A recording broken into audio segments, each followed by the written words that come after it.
đa tòn giả chú giờ nhẹ bỏ cò tờ đa năng đa của tổng trái cơn cầu lì nhỏ rong trò cuối mẹ trồng lòng nè xó đời số lăng chùa tù lúc mẹ xí hờ nó cụ là cụ cho chờ tàn trò quý mẹ trồng lòng nên họ làm muốn trò cũng lòng cho mẹ đa năng nọ xí họ bỏ tổng trái tía họ bỏ tổng trăng lì tụi mẹ chỉ lo nó tao mò thả trò cụ bia nên là cụ giờ hai tía nhỏ trò hiong ý chia cho bỏ cho chậu bém rồi cho chậu lâu lại là nhỏ trò hối lưu rồi cũng ban đầu trò trời nhỏ trò giá to xìa lại ba mẹ cứ ti là cô giờ nhỏ cùng rể cùng rồi xí lâu chạp lờ lì lại là cô mua ít đồ giờ lúc về hồ nhẹ bò nó lúc mẹ xí hờ nó nên mình nhỏ là cô trong lời rù rù một lâu tu họ tồn dậy chỉ lúc mẹ xí hờ tờ nên là cô giờ chỉ lúc mẹ trẻ nhỏ trò họp lời rồi muốn nhỏ trò bỏ tiền đồ rồi cô chỉ đến để cho mẹ cứ tì thì là cho mình cái mồ té là yang mụ thầu trong ta từ mẹ chín giờ nhà bỏ nó nơi lúc mẹ khó trồng nhớ trò lúc mẹ xì hơn ta là mụ lúc mẹ chết trâu tì lại là cô giờ trình cho cả bà sẽ trò y bọn gì sẽ học bỏ món đa gì hà rong lò sư lúc mẹ xì hơn nó là mụ nhớ trâu tì từ mấy lần gì mà đi về xả trâu u trâu nó bây giờ trâu u trâu nó u li cha ra nó đó ta rồi những trâu bỏ bè cầu trì lúc mẹ xì hơn ta ra lòng tao ta rồi và tao lúc trẻ lời thia chỉ xe nhỏ lúc mẹ xí hờ nó lời nhỏ tôi chỉ tao mỗi ý lô lì cho mẹ cứ ti là tên là cô giờ tôi hà dầu có tụi mẹ xin giờ nhẹ bỏ nó rồi trò lời bởi lại hà rong hà chùa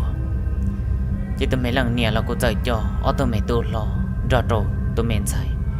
lời là cô giờ mua tên lời thia rồi cái ó tụi mẹ tu nhỏ rõ trì ô lì chả lúc mẹ xí hờ thôi ở tụi mẹ tu bự từ giờ rồi vậy ta mà ô lì chả tụi mẹ tu giờ là vậy tụi mẹ tu giàu kìa lúc mình hơi nhong nhọc không mò lì trò xong sự nên là cô giờ đi gì giờ có tụi mẹ đi lâu ô nửa lúa tôi một trò gì ô lì chả tới tôi một trò trò sàn rồi họ đi qua tôi lời thia rồi nó lúc mình sẽ hợp qua tàu tờ trong chỉ tấm mò tay mẹ không na rồi lên sang nền nó gặp lần rồi qua tàu hà rong sự ở tụi mẹ cứ đi chỉ giờ siêu à lúa bài bao xa nó lúc mẹ sẽ hợp một trò trò to tụi mẹ cứ là chỉ tờ luôn rồi tí bao nhiêu kia tròn tờ ó đà tròn tờ sư họ tụi mẹ tí lâu chỉ sợ tí bon gì lấy chả cá lo tăng trụ tròn nó lấy chả tụi mẹ tu tôi chỉ cho cá cho đa chỉ cho cá chạy đa chỉ lấy chả tòn cho giờ xin hỏi mẹ bảo mà chú lương gì rồi nữa rồi lấy tụi mẹ tu nọ thả lấy chả chú lương gì tôi tròn tờ ó nè ó tụi mẹ tu nọ chỉ giờ em long to hay để cho cháu luôn lo lò so vò nữa lấy chạy chạy mà cô lô lời sư cùng trái cơn cổ tụi mẹ cứ chỉ bao đa chỉ lấy thế chạy trăng rồi tí bao nhà trò hậu sư lấy cha tụi mẹ tí lâu giờ hai tiệp bao tao ta có lòng chỉ tao luôn tụi mẹ nhỏ dầu sư lúc mẹ chỉ hờ lo cô li tí ta mò đùa lắm tụi mẹ cứ là cô giờ mò plá ta rồi thế chị sợ ta ông nhà trò có là một trò to chỉ lo bự sư tí mẹ chỉ rồi lấy cha họ nói lưu xua có xong những trò bỏ bè cầu chế tôi cũng để trò trở những trò bỏ tỏ chọn giả ta mà tôi mẹ tôi lòng bè trở là trở lư lò rồi liền là có xong tiền tiền đi thì mẹ chỉ rồi lấy chặn họ lúc mẹ xua nữa rồi qua xua nhẹ mà qua rồi bè rồi luôn lấy chả chỉ dùng lấy ý là lấy cho chúng ta rồi nữa lúc mẹ xì hờ nó tôi mẹ tôi chỉ tao luôn có bà tao họ tư dự thì mẹ chỉ rồi nó ý lưu xua lo qua quan gì và gì chỉ lúc mẹ xí hờ nó ở tầm mẹ cứ đi nhưng chủ yếu lúc mẹ xóa xa bữa chỉ chỉ tao loạn đi xí khờ trâu sự ô lê cha thì mẹ chỉ rồi tầm mẹ cứ đi nằm lòng to hay tiền chỉ nó xóa đã chín rồi ở này là cô tờ trâu rồi càng tôi tờ ta kì ở này sợ là mùa trời nó chỉ tao lo li muốn tao cho bó tao cho mẹ cứ đi muốn cho lấy nhau tỏ lấy mẹ trẻ chỉ mất sáu chia sự lấy cha muốn cho mẹ cứ tin nhỏ in nó tròn tu tôi mẹ lần nhẹ thia tôi mẹ tôi mà lấy tuần chia tôi mẹ nhỏ chỉ tôi muốn nhau cho bỏ tỏ cứ tin lờ lúc mẹ xí hơn nó cho là lọt cho tao ba tỏ chỉ mà lấy lọt bia tan cho ít bỏ trái giặt rồi lấy lọt cô xài tiền đa mình nhỏ giàu gì rồi chỉ tao lo là tao là hại sự lấy cha lấy lọt cô chạy nhỏ trong mòn tao là chuyện họ đa chỉ bông một cái trâu lửa mò chỉ tụi mày xin cho nhẹ bỏ nó chó cả lòng là bông bờ đó lúc mày chế sư ở tụi mày tu chỉ tao lùa lì giờ khi cái trâu tụi mày làm gì luôn khi trâu tôi nè là chế ở nè sư khi tan trò tụi mày làm gì là phứ tao hậu trò hay tới nhà chỉ một đa chỉ có thon trai lúc mày xí hờ nó u lì chả giờ mọi im hò ba mày nè tu trò tụi mày làm gì xin giờ nhẹ bỏ nó lại là cô giờ số đầu mùa tê trong đồ rủ cho cái chó ở nhá cho bỏ tỏ chế chứ một tủ bố yên nhẹ bỏ nó là cô giờ lò một bố cho cái chó ở nhá cho bỏ tỏ chế càng đồ ta kỳ nếu mà lấy sơn gió mù nó ô lấy chả là một giờ đồ tỏ chế nếu có nó mò tàn tròn dây kia chờ bự sự họ bắt mày nè tu mà những bự cho bỏ tỏ tê lợ ô lấy chả nên nhỏ khó bự tí mày chỉ rồi tôi chỉ tao tê theo chỉ tao lì kia lì nhớ trong lúc mày xí hơn tao dần họ lúc mày xua nữa rồi liền xí thà lô lồng nhá cho bỏ bể cho mày hàn giả to nên là cô giờ nhá tư gì nhá cho sâu giả sự nòng sẽ lúc mày xua tao hòn rồi liền chả lấy chả tí mày chỉ rồi ở lúc xua là cô giờ thà lô lồng lo lơ nữa lúc mày xí hơn nó là bông bờ cho săn đồ rong sự nên là cô dần họ tao hay để nhá cho săn đồ lên ta tôi mày xin giờ nhá bỏ nên là cô xa hay để trai cho mày cứ tí lấy tôi sa nên giờ ở lúc mày xua nòng tàn rồi lấy chả chưa kia lên ta tí mày chỉ rồi giờ nó kia alo xua ta cá thà lô chế bị lòn chế cho bỏ bê lơ luôn tôi mày xin giờ nhà bỏ nên là cô giờ xa hay tiền nhà tay rồi rong chạy rồi nhông tay mày đa tay mày xưa là sợ sự lúc mày xưa hơn nó nên là cô chuyển sai đa chỉ tí tay mày xin anh giờ chế bơi tí bỏ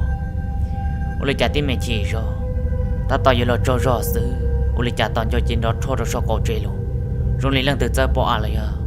giờ bỏ chế một số cổ chế nên là cô chỉ cho rõ đó cá sơ lò rồi đùa tí mày chỉ rồi ô lì chả lúc mày xua là cô dần chia chỉ cô đó cá bự đùa nhất trong mòn tờ từ xa tới nhà chúng một đa chỉ tới mày đa tới mày xíu là sơ ô xì chứ ô lì chả nhất trong mòn tỏ cá đây là cô chỉ ta cho mày nè tôi đó cá lại bự bể tê đùa tôi mày làm gì đó cá là một bố cho cái chỗ nhất trong bò tỏ chỉ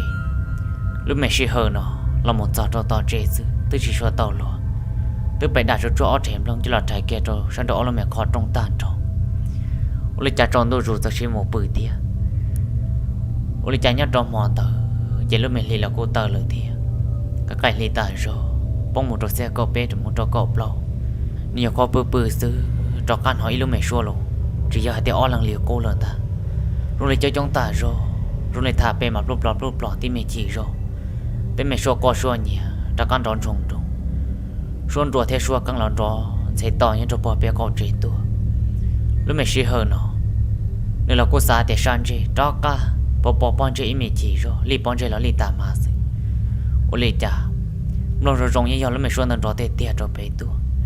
tí mày chỉ rồi ô li chả lúc mày xuân chỉ lo ru lên nữa lo rê trong tờ trên ta tại sao mà thằng lọt xong đồ trong tờ chỉ nó tên mày xuân lo xuân tuổi xuân qua xuân nhiều lần nó lúc mày xuân rùa thì lúc mày xuân căng dần đó lòng trên câu trò san trổ nên chia một tròn rồi cho mẹ khó chế rồi lại chỉ một đa chỉ thì bỏ đu lụt trổ tròn nó xứ lúc mẹ sẽ hờ nó to nữa nó xứ rồi lại trả đa chỉ tức là có lúc mẹ khó trong ta trò san ra nên lúc mẹ hơi nhộng xa tua chỉ tao lo lì lúc mẹ sẽ hờ nó cô xa để cho mẹ cứ tin là lần từ giờ hùa để lần từ chỉ tê kia lì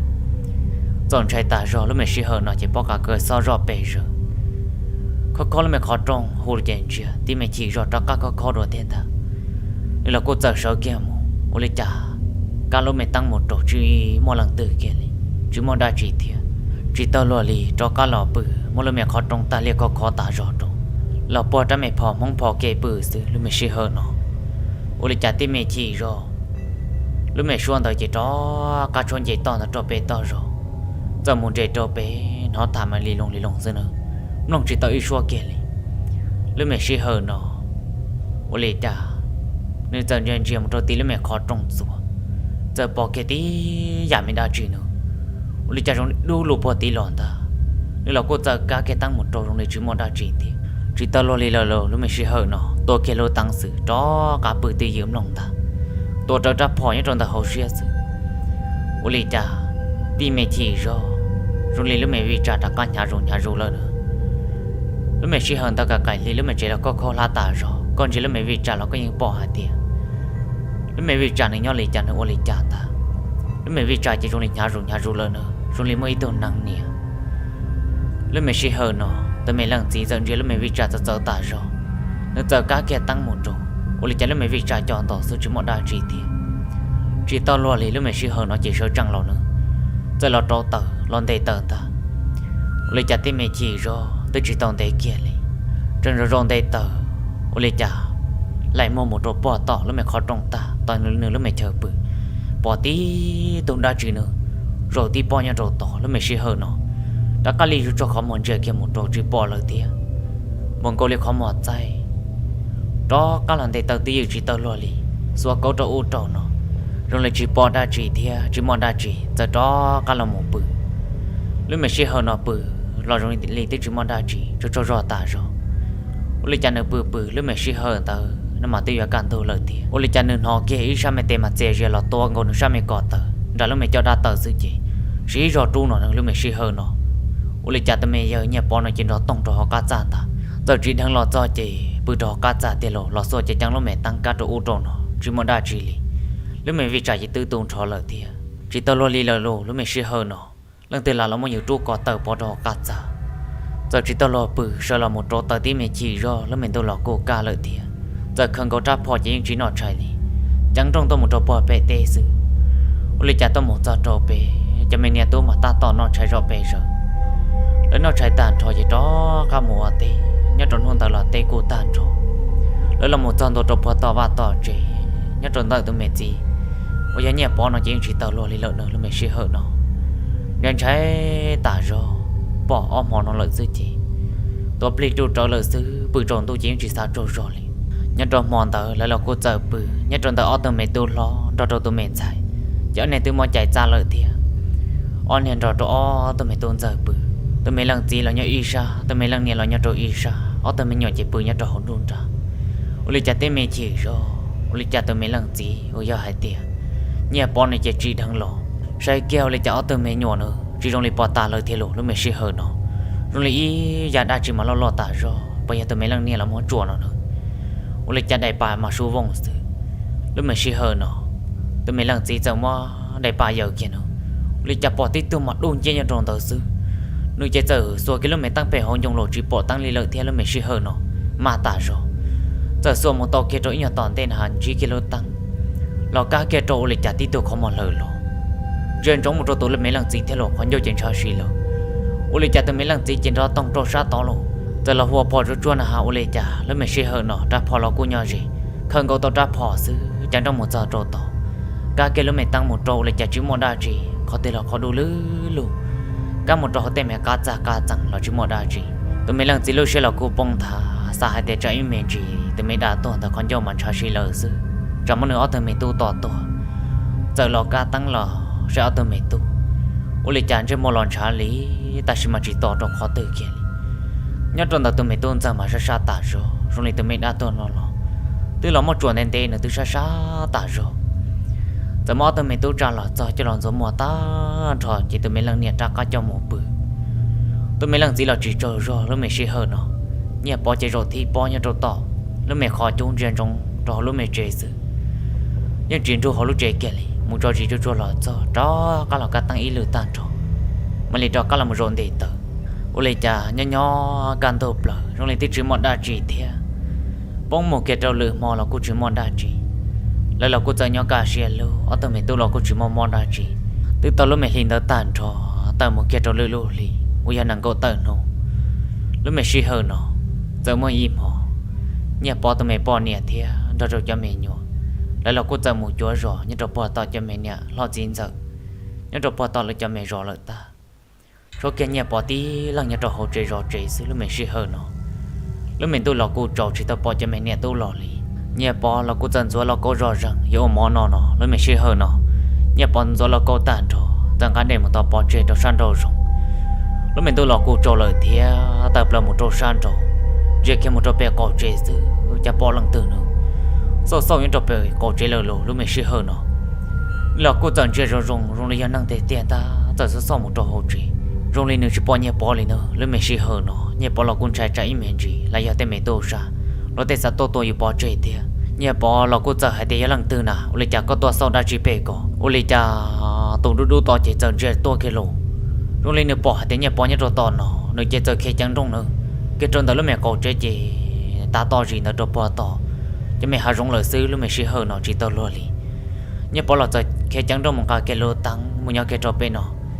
họ sẽ rồi cả đồ tròn nó chỉ một đa chỉ lý thiệt giờ xa tiếng nhà tu sa là do đa chỉ sự đó cả là ôm mòn nó lúc mẹ xí hơn nó cho mình nè tu là cô lo lời thiệt lại ba mình nè gì tu chỉ nó mòn chua tan rồi vậy kia chờ bự nhà bỏ là con trai ta rồi lúc này là bự tí chúng mình đã chỉ thiệt ta chỉ mà nhà trong hoàn tờ chỉ những bỏ tờ lì nó nữa ô lê cha là tí nhà nhỏ là tao là mẹ ăn thịt tao cá là rồi này tí chúng mình ta mang đã chỉ nhà nhỏ mà im mà ít tao mẹ cười tí nên là cô chờ tôi hay thiệt còn nhà bỏ theo cái họ một cái nào chua nhà trong tới nhà bỏ ít bỏ gì mua cho mẹ hạ xong theo hành động lo ta rồi tới rồi cũng mò nà trong tiền lúc mẹ xí hơn nó như là chỉ tao lo thì là tôi thấy rồi mua lo mua ta ở tôi mẹ cứ tí chỉ chờ mua cá luôn có cá ít rồi ít khó có cá rồi ít khó lúc mẹ xí hơn nó nhà bỏ là những bỏ hạt tiền cho anh trai nhà rồi bể chỉ chụp bỏ này mua bể uli cháu này cá nhà tròn ra nó lúc mẹ xí hơn nó nhà bỏ to kì một chỗ to thì uli cháu giờ cá tăng nhà tròn sồn đồng chỉ nhà cá nhà tròn họ có tàu li lúc mẹ xí hơn nó toàn cho chị chẳng gì phờ sư từ bỏ tay sao mẹ có tờ trò hỗ lờ luôn uli cha thâu sao mẹ có tờ bò lì cha là thâu chỉ tờ lì lúc mẹ xí hơn nó giờ hú kia tụi mẹ cứ tì nên là cô giờ khi chẳng trong uli cha cứ lúc mẹ xui dọn trò tam bò lì nó khi là chọn tua trong tờ sư uli cha nhẹ bỏ sao mẹ có tờ từ bỏ tay sao trò hỗ trên một chỉ từ tua ta trên một chỉ đà lì lúc mẹ xí hơn nó tụi mẹ cứ tì nên là cô giờ hay để có xí rõ thầu tụi mẹ cứ tì trú xí rõ bộ cha nó rồi li mò nó sao mẹ có tờ những trò sao hậu tua ở tụi mẹ cứ tì mà li mò cho mẹ lòng xuống cho lập lừa chua nó đợi cho anh ta lúc mẹ xí hơn nó nó đợi chua cho mẹ bỏ trên tàu say rồi rong này giờ luôn giả nữa lúc mẹ xí hơn nó mà li bao kia hay tiền giờ là bông trò con ra lời luôn ở tụi mẹ cứ tì nhưng chỉ tao lùa li lúc mẹ xí hơn nó chỉ tao chưa quan chơi lên ta lúc mẹ giả đờ